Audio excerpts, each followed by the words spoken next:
Salut Parisiens, Parisiennes, j'espère que vous allez bien. Voilà une victoire du Paris Saint-Germain sur le score 0-1 pour le Paris Saint-Germain face contre Saint-Etienne. Un match qui était difficile pour le Parisien, mais après qu'ils ont fait une belle victoire en Ligue de Champions face contre Manchester United 0-2. On sait que les Parisiens qui sont un peu fatigués, ça je peux comprendre. Mais c'était un match un peu difficile, que Paris n'arrive pas à s'imposer. Enfin, heureusement que Paris a réussi à s'imposer, un but à 0. Mais franchement, c'était un match qu'aussi coup ça, on va dire. Mais franchement, heureusement que Paris qui ont s'imposé et heureusement que Paris ont 3 points de plus. Mais le principal, c'est que Paris s'impose à Saint-Etienne. Alors, première période côté parisien, c'était un match bon, on va dire. Des fois, les Parisiens ils l'ont dominé, normal. Et du coup, les Parisiens, ils ont fait des tirs cadrés et non cadrés. Et après, ça veut pas rentrer, mais c'est un peu embêtant. Bon, après, côté Saint-Etienne, bon, ils n'ont pas fait grand-chose. Ils ont fait un très peu de tirs, on va dire, mais ils n'ont pas fait grand-chose côté les Verts, quoi, les Saint-Etienne. Mais pour l'instant, les côtés parisiens l'ont dominé. Ça veut pas rentrer, mais franchement, on va dire un bon première période, mais un match un peu ennuyant. Mais on sait que les Parisiens ils étaient fatigués par rapport à qu'ils ont joué la Ligue des Champions, mais c'est un peu ennuyant de cette première période, mais les Parisiens ont fait quelques occasions, mais des fois ils ont mis largement au-dessus. Daniel Alves qui a tiré largement au-dessus, il a fait un tir pas terrible quoi, mais c'est chiant. Ben, du coup, pour l'instant, 0-0 entre Saint-Etienne et Paris Saint-Germain, la première période. Deuxième période, on va dire, il a fait la même chose que première période, je trouve, côté parisien. On va dire qu'il a été bon, mais bon, ils ont toujours les positions de balle comme d'habitude pour les Parisiens. Mais les Parisiens ont essayé de dominer. Des fois, ça veut pas rentrer, quoi. Et du coup, bah ils ont mis à côté. Après, des fois, Ruffier il a arrêté la balle. Mais bon, après, du coup, ça veut pas rentrer au fond, tu vois ce que je veux dire. Et du coup, bah, heureusement que Paris a réussi à s'imposer sur le score 0-1 pour le Paris Saint-Germain. Et le but de Kylian Mbappé à la 73e minute de jeu. Heureusement que Kylian Mbappé marque ce but.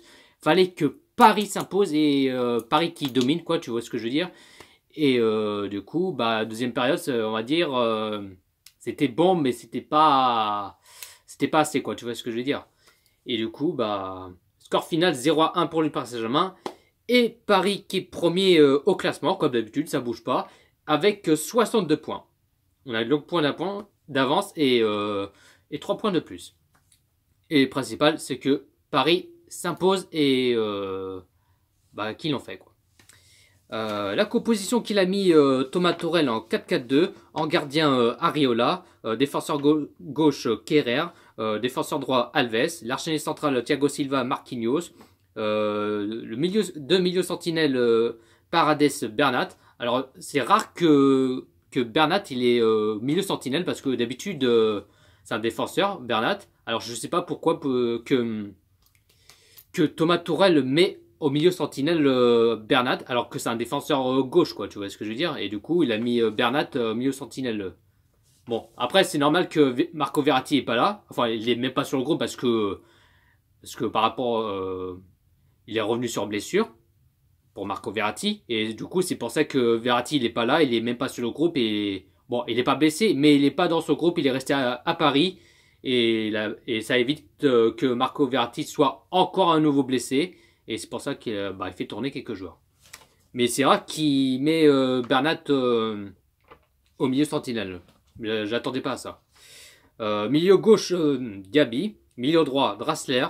Deux attaquants, Mbappé et Di Maria. Alors c'est rare qu'il met Di Maria attaquant pointe. Parce que d'habitude, Di Maria il est attaquant droit. Ou même à gauche, ça dépend. Mais bon, après, il n'y a pas Cavani, c'est normal. Il est toujours blessé. Et du coup, Choupo-Moting, il est Il est pas sur, je crois pas qu'il est dans le groupe Choupo-Moting. Alors du coup, c'est pour ça qu'il est pas là non plus. Et c'est pour ça qu'il a mis Di Maria.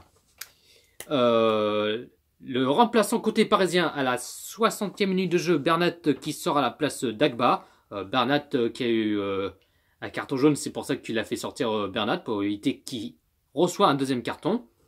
69e minute de jeu, Draxler qui sort à la place Kurzawa. Et 84e minute de jeu, Di Maria qui sort à la place Kimpembe. Position de balle côté parisien à la 58% de position de balle pour le Parisien. 42% pour Saint-Etienne de position de balle, ce qui veut dire Paris a plus de position de balle que Saint-Etienne. Bon, de toute façon, ça ne change rien. Et le Parisien a fait 11 tirs et 3 cadrés. Et côté Saint-Etienne a fait 11 tirs et 2 cadrés. J'ai pas plus à dire. Le principal, c'est que Paris s'impose. C'était un match difficile et un peu ennuyant. Non, c'est pas ennuyant, mais c'était un match difficile, on va dire. Mais le principal, c'est que Paris s'impose et puis avoir les 3 points de plus. Et comme ça, les Parisiens resteront toujours premiers, comme d'habitude. Ça change rien et on sera toujours premier tranquillement. Long point d'avance. J'ai pas plus à dire sur ce. Bonne soirée à tous et si c'est Paris, à la vie à la mort, Paris magique. Allez, bonne soirée à tous.